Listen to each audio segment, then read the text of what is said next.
بڑا ہوں تیرے مثل کا یا زہرا، بڑا ہوں تیرے مثل کا یا زہرا۔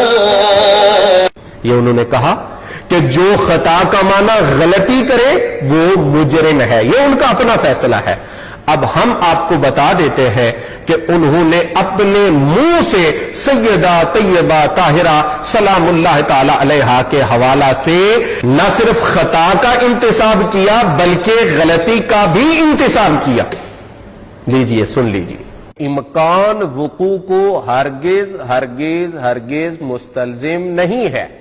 ہم چلے تھے حضرات صحابہ اور حضرات اہل بیت کی عظمت بیان کرنے، جو اہل سنت کا نظریہ ہے، اور ان باطل استدلالات کی روشنی میں نتیجہ کیا نکلا کہ علیاذ باللہ جانبین کی طرف خطا کا انتصاب کر دیا۔ اعلیٰ حضرت نے اللہ کریم کی ایک صفت کو بیان کر کے آخر پہ فرمایا اور وہاں، کہاں؟ صفات باری میں، کلام باری تعالی میں، سیدہ طیبہ طاہرہ کے مسئلہ میں نہیں، جناب صدیق اکبر کے مسئلہ میں نہیں، صحابہ اور اہل بیت کے مسئلہ میں نہیں، تو اعلیٰ حضرت خود فرما رہے ہیں، اور اسی عبارت کا ایک حصہ ہے جس کو سکپ کر دیا ہے۔ لیکن یہاں تو معاملہ خلفاء راشدین تک، اور یہاں معاملہ ان پاک ہستیوں تک، ان پاکیزہ نفوس تک پہنچ گیا ہے کہ جن کے حوالے سے ایسا خیال اور تصور بھی نہیں ذہن میں لایا جا سکتا جس کی طرف مولانا لوگوں کو راغب کر رہے ہیں۔ ہمیں اہل سنت کے طریقہ اعتدال پہ چلتے ہوئے خطا کا انتصاب نہ سیدہ کائنات کی طرف کرنا چاہیے اور نہ ہی جناب سیدنا صدیق اکبر رضی اللہ تعالیٰ عنہ کی طرف کرنا چاہیے۔ اگر طبیعت پہ گرا نہ گزرے تو میں یہ عرض کروں گا کہ یہ جو زور دے دے کر کہا جا رہا ہے نا کہ صرف ہم نے صحابہ کا دفاع کیا، کسی اور نے نہیں کیا، اس کی شاید وجہ یہ ہے کہ جو دفاع کا معنی آپ سمجھتے ہیں وہ کسی اور سے آپ کو نظر نہیں آیا، اور وہ علماء حق سے، وہ علماء اہل سنت سے واقع ہو بھی نہیں سکتا۔ اور وہ کیا ہے؟ آپ کے نزدیک صحابہ کا دفاع صرف وہ ہے جو اہل بیت اطہار کی بے ادبی اور گستاخی پر مشتمل ہو۔ یہ آپ نے کیوں نہیں بتایا؟ یہ عبارت آپ نے کیوں نہیں پڑھی؟ یہ حصہ آپ نے کیوں ترک کیا؟ خدا کے لیے، خدا کے لیے، اپنے آپ کو محفوظ اور معصوم بنانے کے لیے حضرات نفوس قدسیہ اور پھر انبیاء کرام علیہ السلام کی ذوات اقدس کے جو ادب کے تقاضے ہیں ان کو پائمال نہ کیجیے۔ انہوں نے اس اغلوطہ کو قرآن کریم میں جاری کرنے کی کوشش کی ہے۔ واللہ واللہ واللہ، باخدا میں یہ دل سے خواہش مند ہوں، دل سے میری یہ آرزو ہے کہ کوئی بھی کلمہ گو شخص اللہ رب العزت کی ذات، رسول اللہ کی ذات اور پاک نفوس میں سے کسی کی بھی گستاخی میں مبتلا نہ ہو، اور اس صاحب کے متعلق بھی میرا یہی نظریہ اور میری یہی خواہش ہے۔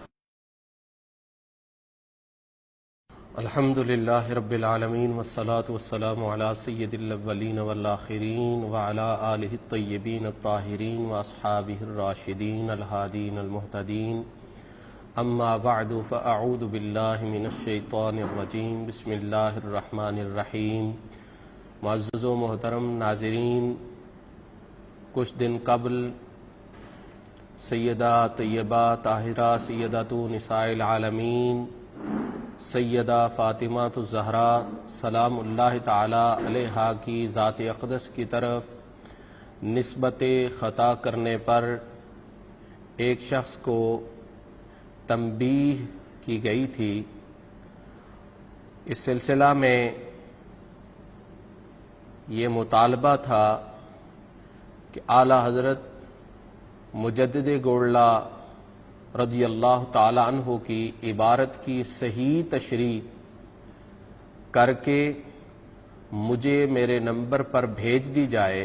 پیر صاحب کی اس گفتگو کو اپنے لفظوں میں بیان کر کے واٹس ایپ کریں تاکہ میں اس کو ملاحظہ کر سکوں۔ مطالبہ کے مطابق حضور قبلہ عالم کے کلام کی تشریح اور موصوف کے مختلف شبہات کا ازالہ انہیں ارسال کر دیا گیا۔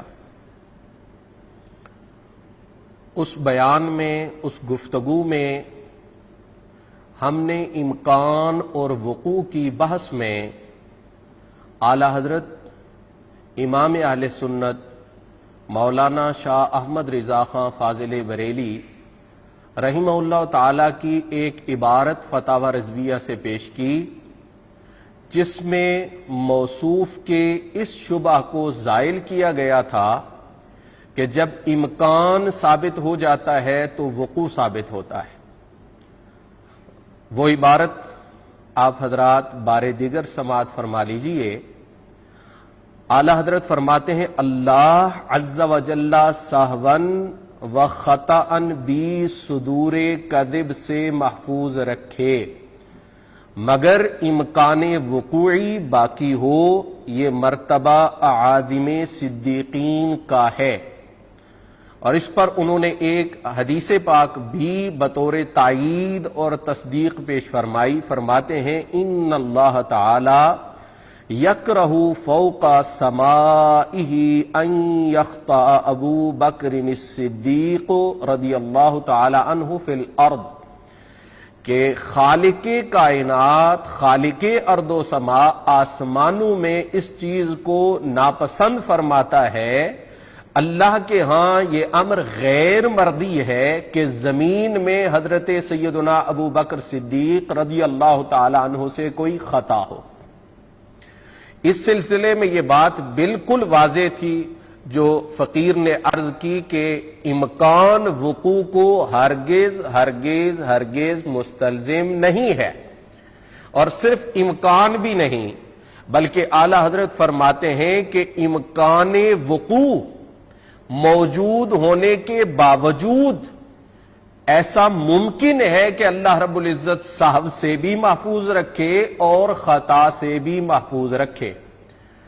اور پوری دنیا کے اہل اسلام اس بات کا یقین رکھتے ہیں کہ سیدہ طیبہ طاہرہ بالیقین اعاظم صدیقین سے ہیں۔ جب ہیں تو پھر آپ کے حوالہ سے، جیسا کہ اعلی حضرت گولڈوی کی عبارت میں امکان خطا کی بات کی گئی، امکان خطا ہو اور اللہ رب العزت آپ کو وقوف الخطا سے بلکہ صحو میں بھی واقع ہونے سے محفوظ رکھے، یہ وہ نظریہ ہے جس کو اعلی حضرت فاضل بریلی رحمہ اللہ تعالی نے بیان کیا ہے۔ حضرات محترم، میری حیرت کی انتہا ہوئی کہ جو شخص اعلی حضرت بریلی رحمہ اللہ تعالی کا نام مبارک اور آپ کی تعلیمات کو اپنے لیے زندگی میں ایک بہت بڑی ڈھال کے طور پہ استعمال کرتا رہا، اس نے اعلی حضرت کی اس عبارت کو پڑھے بغیر، اس عبارت کی وضاحت کیے بغیر اعلی حضرت فاضل بریلی کی ایک دوسری عبارت پڑھ دی اور اس کے ساتھ فقہ اور منطق کی کتب سے ایک ضابطہ پیش کر دیا، اور وہ ضابطہ یہ تھا کہ ان الامکان اذا کان متعلقا بالماضی کان مستلزما للوقوع، ان الامکان اذا کان متعلقا بالماضی، کہ لفظ امکان جب کسی ایسی چیز کے بارے میں بولا جا رہا ہو جس کا وقوع ماضی میں ہو چکا ہے، کان مستلزما للوقوع، تو ایسا امکان جو ہے وہ وقوع کو مستلزم ہوگا۔ کہ امکان جب ماضی کے کسی واقعہ سے متعلق ہو جاتا ہے تو وہ وقوع کو مستلزم ہوتا ہے۔ حالانکہ ذمہ داری یہ بنتی تھی کہ اس ضابطہ کے درمیان اور اعلی حضرت فاضل بریلی کی وہ عبارت جو انہوں نے پیش کی اس کے درمیان اور جو عبارت فقیر نے اپنی گفتگو میں پیش کی تھی، اگر کوئی تناقض تھا ظاہری طور پر تو مولانا اس تناقض کو اٹھاتے اور جو دونوں عبارتوں کا اپنی اپنی جگہ پر مطلب بنتا ہے اس کو واضح کرتے، مگر انہوں نے تناقض کیسے اٹھایا کہ اس عبارت کو ہی نہیں پڑھا اور ایک دوسری عبارت پڑھ دی کہ چلے ہو سکتا ہے رفع تناقض کا یہ طریق بھی بعض لوگوں کے ہاں مقبول ہو جائے۔ تو گزارش یہ ہے، عرض یہ ہے کہ اعلیٰ حضرت فاضل بریلی رحمہ اللہ تعالی کی جو یہ عبارت ہے اور جو عبارت انہوں نے پیش کی وہ میں آپ حضرات کے سامنے پڑھ دیتا ہوں. عبارت یہ ہے جو اس عبارت کا جواب دیے بغیر صرف اپنے موقف کی تائید کے لیے انہوں نے پیش کی. اعلیٰ حضرت فرماتے ہیں امکان کذب اس کی فعلیت بلکہ دوام بلکہ ضرورت کو مستلزم ہے. یہ عبارت پڑھی اور کہا کہ یہ دیکھیں اعلیٰ حضرت فرما رہے ہیں کہ جب امکان پایا گیا تو وقوع پایا گیا. تو میں کہتا ہوں کہ اعلیٰ حضرت نے یہاں یہ فرمایا ہے اور دوسرے مقام پر اعلیٰ حضرت فرماتے ہیں کہ امکان وقوع باقی رہے اور سہو اور خطا بھی نہ پائی جائے. پھر جو خرابی اس پر وارد ہوتی ہے اور جو فساد اس سے ظاہر ہوتا ہے جو استدلال انہوں نے کیا ہے وہ کس پر واضح نہیں ہے کہ اگر آپ نے اعلیٰ حضرت کی عبارت سے امکان وقوع کو مستلزم قرار دیا تو پھر وقوع دوام کو مستلزم ہے اور پھر دوام ضرورت کو مستلزم ہے. اعلیٰ حضرت فرماتے ہیں امکان کذب اس کی یعنی کس کی کذب کی امکان کذب اس کی فعلیت بلکہ دوام بلکہ ضرورت کو مستلزم ہے.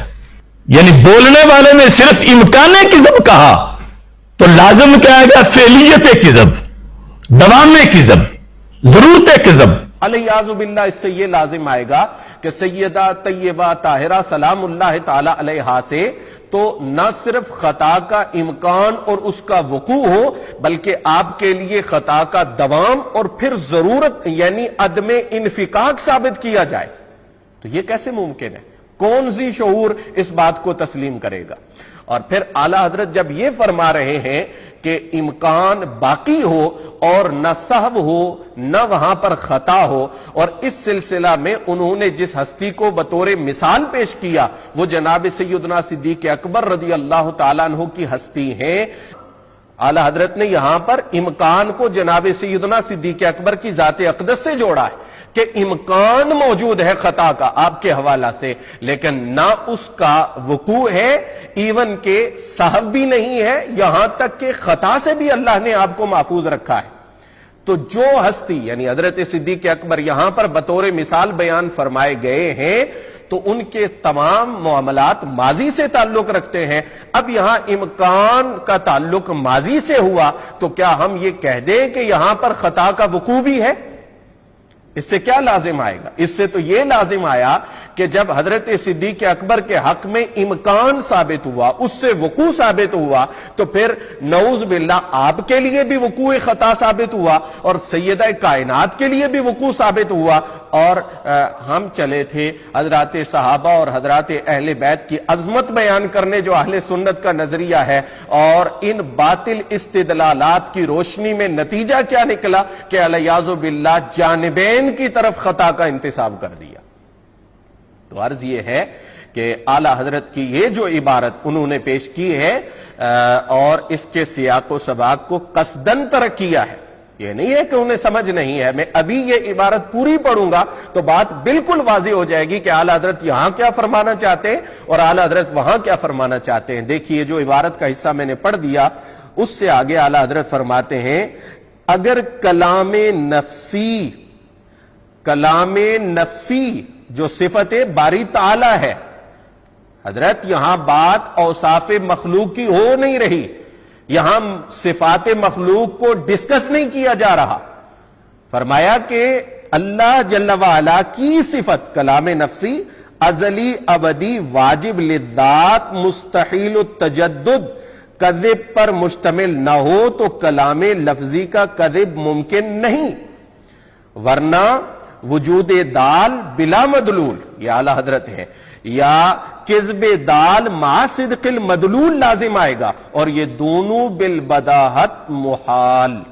اور جب کلام لفظی میں کذب ممکن نہ ہو تو نفسی میں بھی ممکن نہیں ورنہ باری عز و جل کا عجز عن تعبیر لازم آئے. تو لا جرم امکان کذب ماننے والا اپنے رب کو واقعی کاذب مانتا ہے اور اس کے کلام نفسی میں کذب موجود بالفعل جانتا ہے اور وہاں فعل و دوام و وجوب متلازم. اب اگر آپ غور فرمائیں تو اعلیٰ حضرت نے اللہ کریم کی ایک صفت کو بیان کر کے آخر پہ فرمایا اور وہاں کہاں؟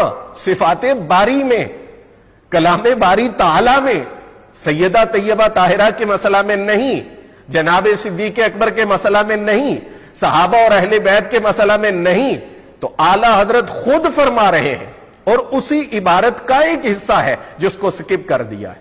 اور یہاں میں یہ بات بھی عرض کروں کہ اعلی حضرت بریلوی رحمہ اللہ تعالیٰ پر اللہ کا کرم دیکھیے اور اللہ رب العزت کا ان پہ فضل دیکھیے، اور مصطفیٰ کریم صلی اللہ تعالیٰ علیہ وآلہ وسلم کی نگاہ لطف و عنایت دیکھیے کہ مولانا جو اعلی حضرت کو بہت زیادہ پڑھنے کا دعویٰ رکھتے ہیں، انہوں نے جتنی عبارات سے سیدہ کائنات سلام اللہ تعالی علیہا کی ذات سے وقوع خطا پر استدلال کیا، وہ کسی استدلال میں کامیاب نہ ہوئے۔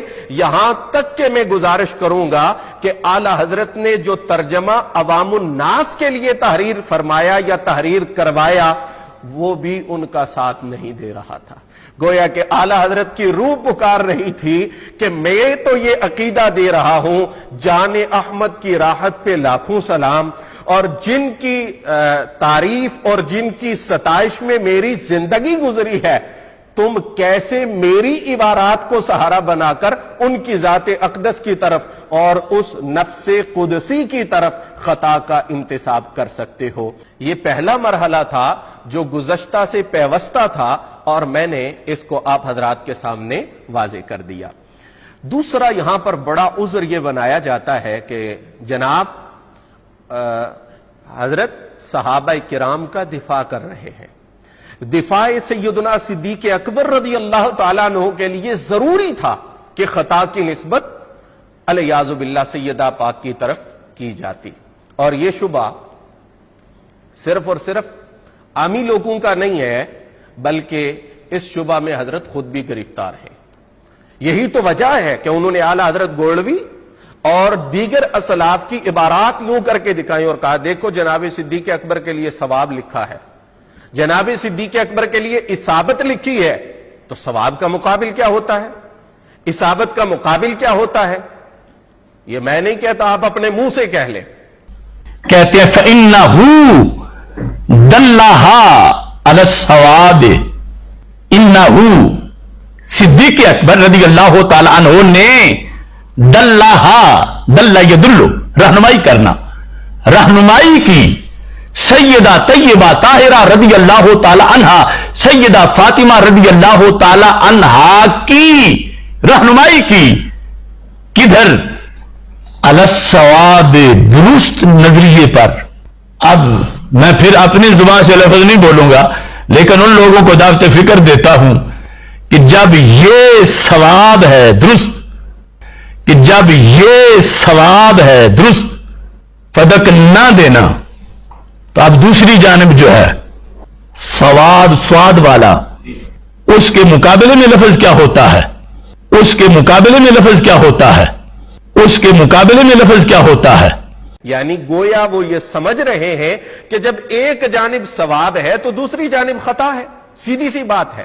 اور یہ سوال بہت سارے لوگوں کے ذہن میں موجود ہے۔ کوئی عامی یہ بات کرے تو زیادہ حیرت نہیں ہے، لیکن اگر ایک شخص جو درس و تدریس کے اندر ایک تجربہ رکھتا ہو، اگر وہ یہ بات کرے تو افسوسناک بھی ہے اور حیران کن بھی ہے۔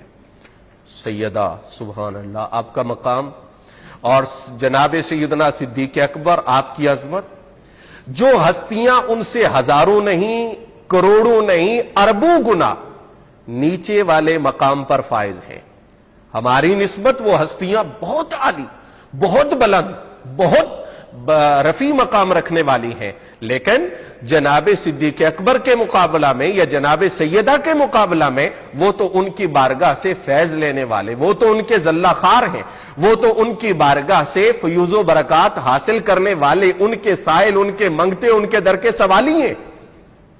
ان کے بارے میں اعلی حضرت فاضل بریلی کیا کہتے ہیں رحمہ اللہ تعالی؟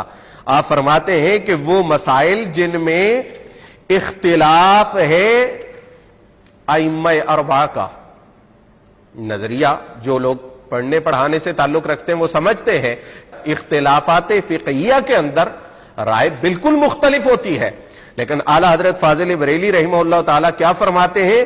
فرمایا مسائل اختلافیہ ائمہ میں حق دائر ہوتا ہے اور کسی کو یقیناً خطا پر نہیں کہہ سکتے۔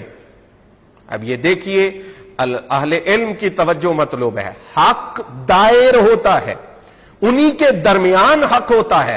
آپ یہ ہرگز نہیں کہہ سکتے کہ اگر ادھر صواب ہے تو جانب مخالف بالیقین خطا ہے، یہ درست ہے تو یہ خطا پر ہیں۔ اور یہاں یہ بھی عرض کروں کہ ان کا مستند اور معتمد قرآن و سنت ہوتا ہے، مگر اس کے باوجود اعلی حضرت فرماتے ہیں کہ ہم خطا بالیقین کسی طرف منسوب نہیں کریں گے۔ ہم ادب والے لوگ تھے، ہم نسبتوں والے لوگ ہیں، ہمیں تو محبت سکھائی گئی، اور مسلک اہل سنت کا ترہ امتیاز ہی ادب تھا، اگرچہ وہ بارگاہ ائمہ مجتہدین کی بارگاہ ہی کیوں نہ ہو، لیکن یہاں تو معاملہ خلفاء راشدین تک، اور یہاں معاملہ ان پاک ہستیوں تک، ان پاکیزہ نفوس تک پہنچ گیا ہے کہ جن کے حوالے سے ایسا خیال اور تصور بھی نہیں ذہن میں لایا جا سکتا جس کی طرف مولانا لوگوں کو راغب کر رہے ہیں۔ تو میں یہ عرض کروں گا کہ بجائے اس کے کہ ہم جناب صدیق اکبر کے دفاع میں جناب سیدہ کی طرف خطا کا انتساب کریں اور جناب سیدہ کے دفاع میں جناب صدیق اکبر کو خطاوار یا آپ کی طرف خطا کا انتساب کریں، ہمیں اہل سنت کے طریقہ اعتدال پہ چلتے ہوئے خطا کا انتساب نہ سیدہ کائنات کی طرف کرنا چاہیے اور نہ ہی جناب سیدنا صدیق اکبر رضی اللہ تعالیٰ عنہ کی طرف کرنا چاہیے۔ لہٰذا یہ بالکل ایک بہت بڑا مغالطہ اور شبہ ہے کہ تحفظ اہل بیت کے لیے صحابہ کرام کی گستاخی اور بے ادبی علیہ باللہ لازم ہے، یا تحفظ صحابہ کرام کے لیے اہل بیت اطہار کی گستاخی لازم ہے۔ اگر طبیعت پہ گرا نہ گزرے تو میں یہ عرض کروں گا کہ یہ جو زور دے دے کر کہا جا رہا ہے نا کہ صرف ہم نے صحابہ کا دفاع کیا، کسی اور نے نہیں کیا، اس کی شاید وجہ یہ ہے کہ جو دفاع کا معنی آپ سمجھتے ہیں وہ کسی اور سے آپ کو نظر نہیں آیا، اور وہ علماء حق سے، وہ علماء اہل سنت سے واقع ہو بھی نہیں سکتا۔ اور وہ کیا ہے؟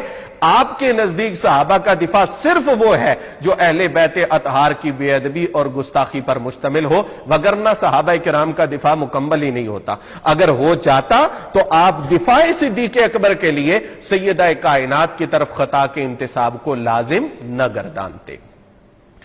تو اس سے اگلا مرحلہ یہ ہے، اور اس میں انتہائی افسوسناک صورتحال ہے کہ کہاں سے چلے اور کہاں تک صورتحال پہنچ گئی۔ مسئلہ تو یہ تھا کہ سیدہ کائنات کی طرف خطا کا انتساب نہ کیا جائے، لیکن سیدہ کائنات کی طرف خطا کا انتساب کر کے معافی کی طرف آنے کی بجائے، توبہ کی طرف آنے کی بجائے، رجوع اللہ کی طرف آنے کی بجائے جب اپنی غلطی کا دفاع کرنے کی کوشش کی تو معاملہ عصمت انبیاء تک جا پہنچا۔ اللہ اکبر! یعنی عصمت انبیاء کے حوالہ سے لوگوں کے ذہنوں میں شکوک و شبہات پیدا کرنا شروع کر دی، اور وہی کام کیا جس طرح کہ اعلیٰ حضرت گولوی کی عبارت پیش کر کے سیدہ کائنات کے حوالے سے لوگوں کو مس گائیڈ کیا، یہی معاملہ حضرات انبیاء کرام علیہ السلام کے حوالے سے بھی کر دیا۔ اور شمس الہدایہ فی اثبات حیات المسیح سے اعلیٰ حضرت گولوی کی ایک عبارت کا ایک حصہ پیش کیا، اور اس حصہ کو پیش کر کے الیاذ باللہ عوام الناس پر یہ بات ظاہر کرنے کی کوشش کی گئی کہ پیر صاحب گولوی رحمہ اللہ تعالی وہ خطا کو انبیاء کرام علیہم السلام کے ساتھ منسوب کرنا کسی معنی میں وہ جائز سمجھتے ہیں۔ شمس الہدایہ فی اثبات حیات المسیح صفحہ نمبر 57 پیر صاحب لکھتے ہیں نبوت کے بارے میں، سارے عبارت سامنے رکھ کے اس کو دیکھیں، اور تعبیر میں اگرچہ وقوع خطا ممکن ہے، وقوع خطا نبوت کی بات یہاں ہو رہی ہے، اور تعبیر میں اگرچہ وقوع خطا ممکن ہے مگر بقاء علی الخطا نبی کی عصمت کو باطل کرتا ہے۔ یہ ادھوری تشریح ہے، یہ گمراہ کن تشریح ہے، اور اس سے لوگوں کے ذہنوں میں شکوک و شبہات پیدا ہوتے ہیں۔ اب جو حقیقی صورتحال ہے وہ میں آپ حضرات کی خدمت میں عرض کروں گا، جو اہل سنت کا ایک اتفاقی اور اجماعی نظریہ ہے، اور وہ کیا ہے؟ پہلی بات تو یہ ہے کہ رسول کریم صلی اللہ علیہ وآلہ وسلم کی ذات اقدس اور جمیع انبیاء کرام علیہ السلام کے حوالہ سے احکام شرعیہ کے بیان میں خطا ناممکن اور محال ہے۔ یہ بنیادی بات سمجھ لیجئے کہ جو احکام شرعیہ ہیں کسی لحاظ سے بھی ان میں نبی سے خطا کا صدور ناممکن ہے، محال ہے۔ اعلی حضرت گولوی رضی اللہ تعالیٰ عنہ کو پڑھنے کا آپ نے دعویٰ کیا ہے، واللہ یعصمک من الناس میں قبلہ عالم گولوی رضی اللہ تعالیٰ عنہ نے عصمت فی بیان احکام شریعت کو اگر بیان کیا ہے تو آپ کے یہ علم میں ہونا چاہیے۔ اب اس پر ایک دوسرا حوالہ میں ذکر کرتا ہوں، وہ اعلی حضرت بریلی رحمہ اللہ تعالیٰ کے فتاوی رضویہ سے ہے، جس کے اندر انہوں نے یہ عقیدہ بیان کیا ہے کہ احکام شرعیہ کے بیان میں نبی سے خطا کا احتمال وہ کسی صورت میں بھی نہیں ہے۔ یہ غلط ہے کہ جی خطا صرف خطا کہہ کر اور اس کی تفصیلات کو چھوڑ کر، اس کے درجات کو چھوڑ کر یہ ذہنوں میں ڈالنے کی کوشش کی گئی کہ جب انبیاء کی طرف یہ لفظ منسوب ہو سکتا ہے تو پھر دیگر ہستیوں کا معاملہ تو بعد میں آتا ہے۔ اب اعلیٰ حضرت فرماتے ہیں وَقَانَ صلی اللہ تعالی علیہ وآلہ وسلم معصوماً عن الخطأ فی الدین۔ واضح طور پر یہ عقیدہ بتا دیا، اس میں کوئی بہام نہیں ہے کہ دینی احکام، شرعی احکام کو بیان کرنے میں نبی معصوم ہوتا ہے، اس سے کوئی خطا نہیں ہو سکتی، خطا کا صدور بھی ممکن نہیں ہے اور خطا کا امکان بھی یہاں پر موجود نہیں۔ اب یہی بات اعلیٰ حضرت گولوی رحمہ اللہ تعالیٰ کی وہ تعلیمات جن کی طرف میں نے اشارہ کیا اور جس آیت مبارکہ کے حوالے سے میں نے اشارہ کر دیا، اس میں آپ کو بآسانی مل جائے گا۔ اب دوسری بات ہے مکاشفات تفصیلیہ کی۔ حضور نبی کریم علیہ السلام کے مکاشفات تفصیلیہ، جن میں حضور کو مشاہدہ اور مکاشفہ میں تفصیلات سے آگاہ کر دیا، اس میں خطا کا امکان رسول کریم صلی اللہ علیہ وآلہ وسلم کی ذات سے، یعنی مکاشفات تفصیلیہ کے اندر یہ کیا ہے؟ یہ آپ نے کیوں نہیں بتایا؟ یہ عبارت آپ نے کیوں نہیں پڑھی؟ یہ حصہ آپ نے کیوں ترک کیا؟ خدا کے لیے، خدا کے لیے، اپنے آپ کو محفوظ اور معصوم بنانے کے لیے حضرات نفوس قدسیہ اور پھر انبیاء کرام علیہ السلام کی ذوات اقدس کے جو ادب کے تقاضے ہیں ان کو پائمال نہ کیجیے۔ اعلیٰ حضرت گولوی کی عبارت میں آپ کو سنا رہا ہوں، اسی صفحہ سے، اسی کتاب سے، فرماتے ایک تو بنسبت احادیث نزول اور خروج دجال کے جو مرزا صاحب نے، پہلی بات تو یہ ہے کہ یہ حضرت مخاطب ہیں مرزا غلام احمد قادیانی سے اور اس کے سوالات کا جواب دے رہے ہیں، اور جواب بھی حضرت اعلیٰ رضی اللہ تعالیٰ عنہ نے فرمایا کہ جو امور ایسے تھے جن میں جواب دینا بہت اہم تھا وہ میں نے پیچھے ذکر کر دیے، باقی اس کے اعتراضات لغو ہیں، ان میں کچھ چیزیں جو قابل وضاحت ہیں وہ یہاں پر میں ذکر کر رہا ہوں۔ تو فرمایا کہ وہ احادیث جو نزول اور خروج دجال کے متعلق ہیں اور مرزا صاحب نے من جملہ مکاشفات اجمالیہ کے ٹھہرا کر واجب التاویل قرار دی ہیں، کہتا ہوں کہ اس کی تحقیق دوسری جگہ ملاحظہ فرما لیویں، جس کا خلاصہ یہ ہے کہ احادیث نزول اور خروج دجال مکاشفات تفصیلیہ میں سے ہیں، جیسا کہ پہلے ثابت ہو چکا ہے۔ مکاشفات تفصیلیہ میں حضرت صلی اللہ تعالی علیہ وآلہ وسلم نے جس شخص کو باقاعدہ نام جس طرح فرمایا ہے اسی طرح ظہور میں آیا، سرے منہ بھی تفاوت نہیں ہوا۔ پیشین گوئیاں حضرت صلی اللہ علیہ وآلہ وسلم کی اس امر کی وضاحت کے متعلق دوسرے مقام پر فرماویں، اس دھوکہ میں ایک رکن ایمان، مکاشفات تفصیلیہ میں جو خطا کو ممکن جانے، اس کے ساتھ کیا ہوگا؟ یہ دیکھیں سنیں، اعلیٰ حضرت گولوی فرما رہے اس دھوکہ میں ایک رکن ایمان بلکہ سارا ایمان زائل ہو جاتا ہے۔ آپ نے کیوں نہیں بتایا کہ نبی کی طرف خطا کی نسبت مکاشفات تفصیلیہ کی صورت میں تمام ایمان کو، مکمل ایمان کو زائل کرنے کا سبب بنتا ہے، تاکہ لوگ ڈرتے ہیں کہ بھائی خطا کا لفظ استعمال کرنا ہے، یہ عامیوں نے نہیں استعمال کرنا۔ اور جب ہم وہاں تک پہنچیں گے جو مرحلہ ہے، اور وہ اتنا نازک مرحلہ ہے، تو شاید وہ مرحلہ ایسا ہو کہ جس کو عوام الناس کے سامنے بیان کرنا بھی فتنے سے خالی نہ ہو، لیکن ان چیزوں کو حذف کر دیا گیا۔ اور فرمایا اور احادیث نزول اور خروج کو مکاشفہ اجمالی پر در رنگ دیکھنے حضرت صلی اللہ علیہ وآلہ وسلم کے وبا کو بصورت عورت جو گردا گرد مدینہ طیبہ زادہ اللہ تعالی شرفن کے پھر رہی تھی خیال نہ کرنا۔ مکاشفہ اجمالی تعبیر طلب ہوتا ہے بخلاف تفصیلی کے، اور تعبیر میں اگرچہ وقوع خطا ممکن ہے، کہاں؟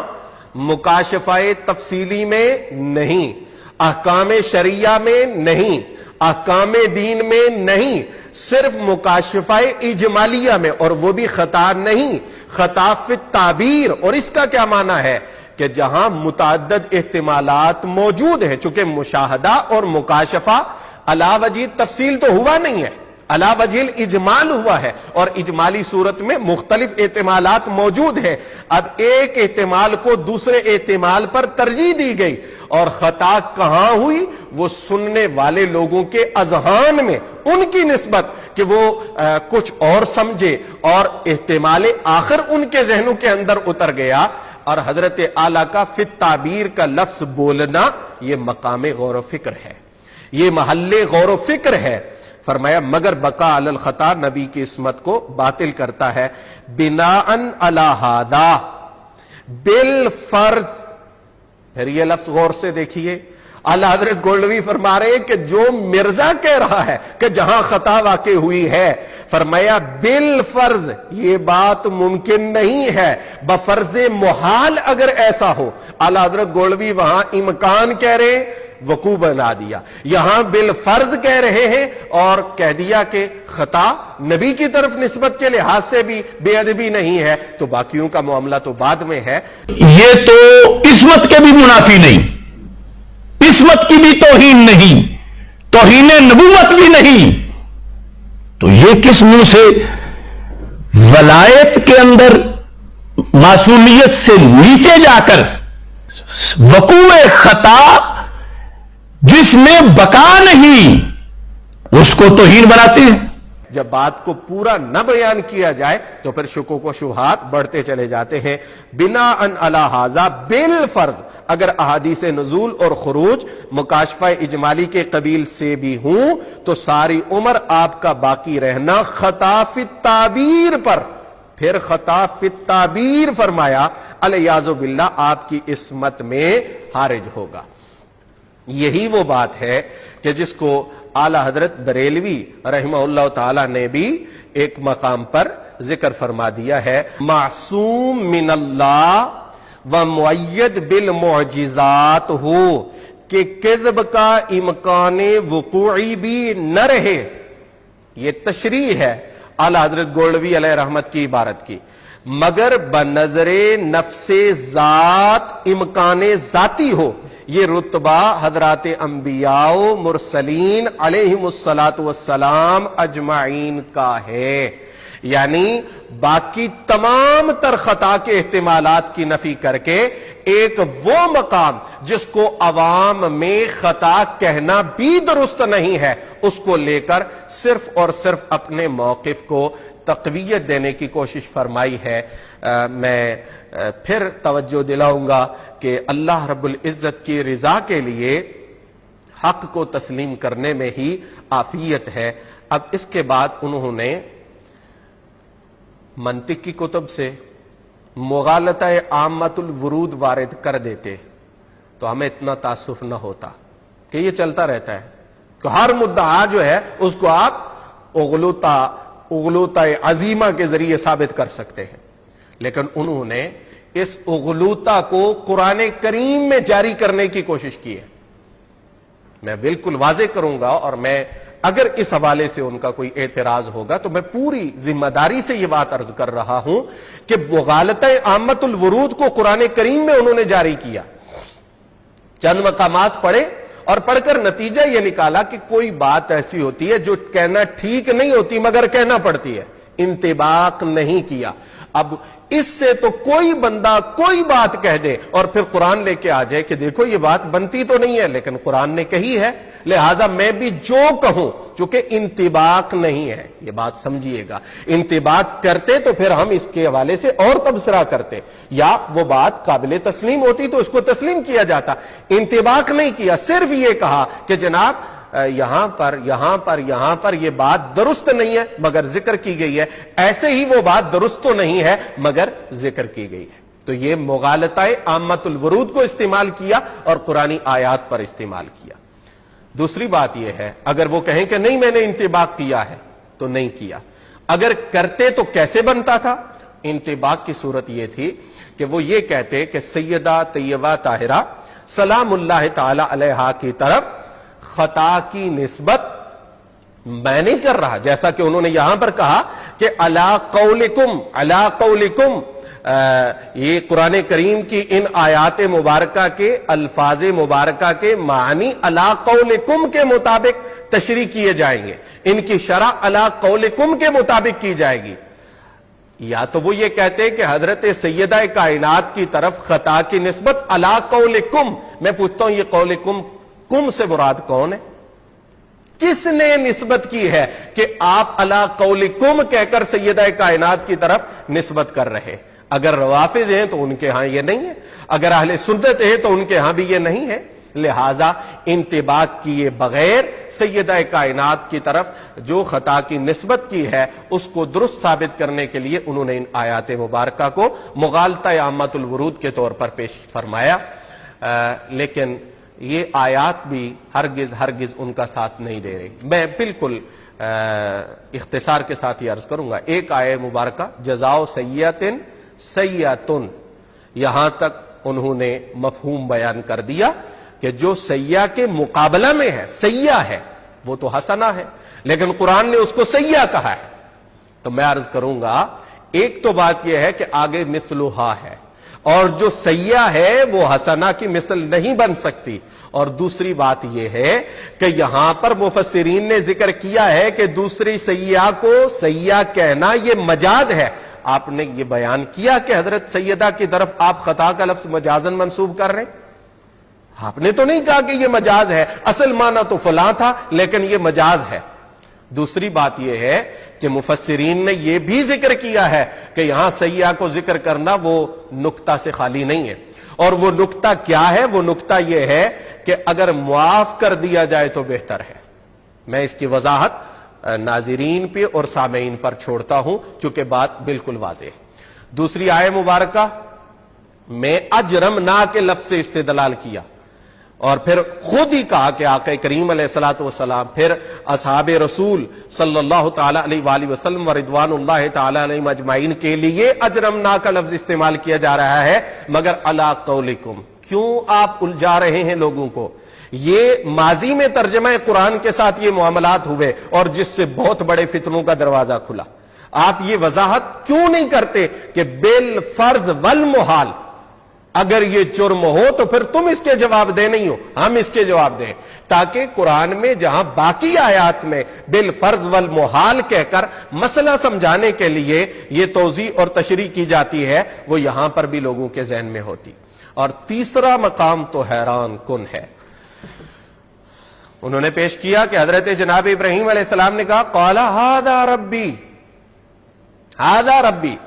اب اگر اس پر وہ اعلی حضرت کا ترجمہ پیش نہ کرتے، لیکن انہیں پیش کرنا تھا چونکہ اعلی حضرت کی یہ کرامت ظاہر ہونی تھی کہ میرا ترجمہ جو عوام الناس کے لیے لکھا گیا ہے وہ بھی اس شخص کا ساتھ نہیں دے رہا. اگر یہ ترجمہ پیش نہ کرتے تو شاید بہت سارے احتمالات اور اقوال مفسرین سے وہ کوئی اپنی بات بنانے کی کوشش کر لیتے.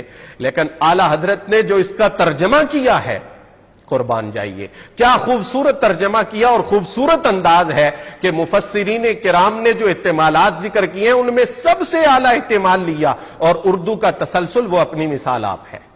اب یہاں پر ھذا ربی کا یہ معنی نہیں ہے کہ یہ میرا رب ہے اور تمہارے خیال کے مطابق یہ میرا رب ہے تو نہیں ہے، لیکن چونکہ تم اسے میرا رب خیال کرتے ہو لہٰذا میں بھی تمہارے ساتھ چلتے ہوئے چند لمحوں کے لیے یہ بات کہہ دیتا ہوں۔ یہ معنی نہیں ہے، اس کا معنی جو ہے وہ بالکل درست ہے، ابراہیم علیہ السلام کا وہ فرمانا بالکل ٹھیک ہے، اور وہ کیا ہے؟ آپ نے فرمایا ھذا ربی، یعنی اھذا ربی، یہ استفہام انکاری ہے، کیا یہ میرا رب ہے؟ ابراہیم کا چہرہ دیکھو، یہ رسول اللہ کے جد کریم ہے، یہ چاند اور یہ سورج تو ان کی چہرے کی چمک کے سامنے ماند نظر آتے ہیں، اب ابراہیم کے رب بھلا یہ ہوں گے؟ چاند اور سورج تو ان کے شہزادے سے حسن کی خیرات لیتے ہیں، تو صحیح فرمایا اھذا ربی، بے وقوف ہو، ابراہیم کا رب ان کو بتاتے ہو۔ یہ جناب ابراہیم علیہ السلام کا قول مبارک اور اس کا یہ معنی تھا جو مفسرین نے ذکر کیا۔ قرآن میں بہت سارے مقامات پر حذف نہیں ہے، کیا آپ یہ نہیں پڑھاتے کہ یہاں حذف اور تقدیر کا قول نہ کیا جائے تو ظاہری طور پر ترجمہ میں مشکلات پیش آتی ہیں؟ اب سنیے اعلی حضرت کا ترجمہ کیا ہے، آپ نے یہی ترجمہ فرمایا اور اتنی خوبصورتی کے ساتھ، بولے اسے میرا رب بتاتے ہو؟ قال ھذا ربی، بولے اسے میرا رب بتاتے ہو؟ اور آپ سن لیجئے ریکارڈنگ، حضرت نے وہ الفاظ اور یہ ترجمہ جب ذکر کیا تو اپنا انداز بھی استفہامیہ ہے، لیکن اس کے باوجود الا قولکم کو یہاں پر بھی منطبق کر کے اور اپنی بات کو درست کرنے کی کوشش کی۔ کہاں سے یہ معاملہ قرآن کریم فرقان حمید کی غلط تشریح تک پہنچ گیا؟ اب آخر پر میں یہ بات عرض کروں گا، اس فقیر نے بھی اپنا حصہ اس کار خیر میں شامل کرنے کی کوشش کی تھی اور آج بھی اسی نیت سے ہے، اور بہت سارے اہل علم نے بھی توجہ دلائی پوری دنیا سے اور اخلاص کے ساتھ، ناصحانہ انداز میں، ہمدردی کے ساتھ۔ بعض حضرات نے منت سماجت کی، چونکہ کوئی بھی یہ نہیں چاہتا، اور واللہ واللہ واللہ باخدا میں یہ دل سے خواہش مند ہوں، دل سے میری یہ آرزو ہے کہ کوئی بھی کلمہ گو شخص اللہ رب العزت کی ذات، رسول اللہ کی ذات اور پاک نفوس میں سے کسی کی بھی گستاخی میں مبتلا نہ ہو، اور اس صاحب کے متعلق بھی میرا یہی نظریہ اور میری یہی خواہش ہے۔ ہم یہ خواہش کر سکتے ہیں، تمنا کر سکتے ہیں، دعا کر سکتے ہیں، باقی معاملات اللہ کے ہاتھ میں ہیں۔ تو ہم یہ قطعاً نہیں چاہتے کہ کوئی شخص سیدہ طیبہ طاہرہ سیدہ تو نساء العالمین کے حوالے سے غیر محتاط انداز اختیار کر کے اپنی عاقبت کو خراب کرے، لیکن سب نے سمجھایا نہ سمجھے۔ اب میں کہتا ہوں آپ کسی کا سمجھانا نہیں سمجھ رہے، اپنی بات کو اپنے بارے میں فیصلہ تسلیم کر لیجئے۔ اب اگر یہ بھی نہیں ہو سکتا تو پھر اس سے آگے اور کوئی مرحلہ نہیں ہے۔ تفصیل اس کی یہ ہے کہ جب لفظ خطا پر گرفت ہوئی تو انہوں نے اپنی بات کی وضاحت کرتے ہوئے یہ کہا کہ کوئی شخص خطا کو سیاح کے معنی میں نہ لے، کوئی شخص خطا کا معنی خطاوار نہ لے، کوئی شخص خطا کا معنی گناہ نہ لے، کوئی شخص خطا کا معنی غلطی نہ لے۔ پھر سن لیجئے، غلطی نہ لے، غلطی نہ لے۔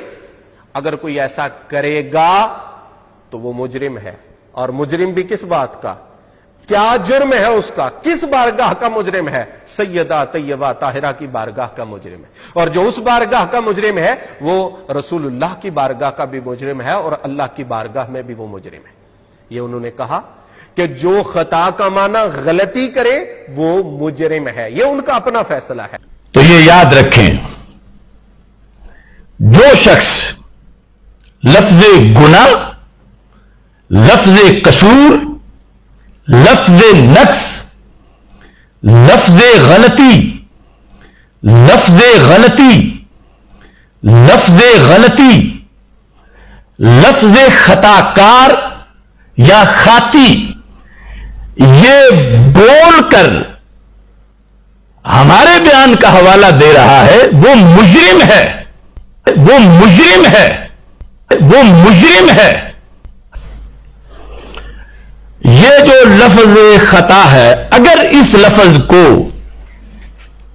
کوئی مترادف سمجھتا ہے، معاذ اللہ، مترادف گناہ کا، غلطی کا، غلطی کا، غلطی کا، سیئہ کا، نقص کا، عیب کا، تو وہ پھر اپنا منہ بند رکھے، کبھی بھی لفظ خطا نہ بولے، تو وہ پھر اپنا منہ بند رکھے، کبھی بھی لفظ خطا نہ بولے۔ غلطی، جرم، قصور، ان لفظوں میں اور لفظ خطا میں زمین و آسمان کا فرق ہے۔ غلطی، جرم، قصور، ان لفظوں میں اور لفظ خطا میں زمین و آسمان کا فرق ہے۔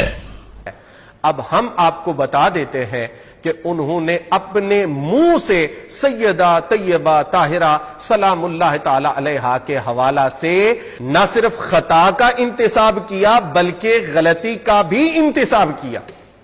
لیجئے، سن لیجئے۔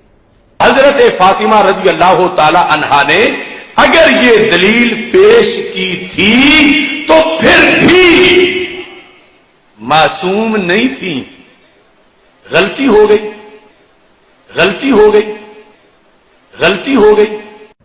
اب بھی ان پہ توبہ لازم نہیں، اب بھی وہ مجرم نہیں، یہ تو کسی کا فتویٰ نہیں ہے۔ باقی تو اگر ساری دنیا کے لوگ ان کی مخالفت میں ہیں، کیا وہ خود بھی اپنی مخالفت میں یہ فتویٰ دے رہے ہیں؟ کیا جو لوگ یہ کہہ رہے ہیں کہ ہم ان کی حمایت میں کھڑے ہیں، ان کے لیے ان کا اپنا ذاتی فیصلہ بھی ناقابل قبول ہے؟ اتنی سادگی اچھی نہیں ہے، اور یہ آزار اللہ اور اس کے رسول کی بارگاہ میں کسی صورت بھی قابل قبول نہیں ہوں گے۔ تو میرا ان معروضات کو آپ حضرات کی خدمت میں پیش کرنے کے لیے بار دیگر یہ کلپ اور یہ بیان ریکارڈ کروانے میں مطلوب اور مقصود یہ تھا کہ کوئی عذر، کوئی شبہ اگر آڑ ہے رجوع اللہ میں، توبۃ نصوحا کے اندر، تو وہ شبہ زائل ہو جائے، اس بات کا ازالہ کر دیا جائے۔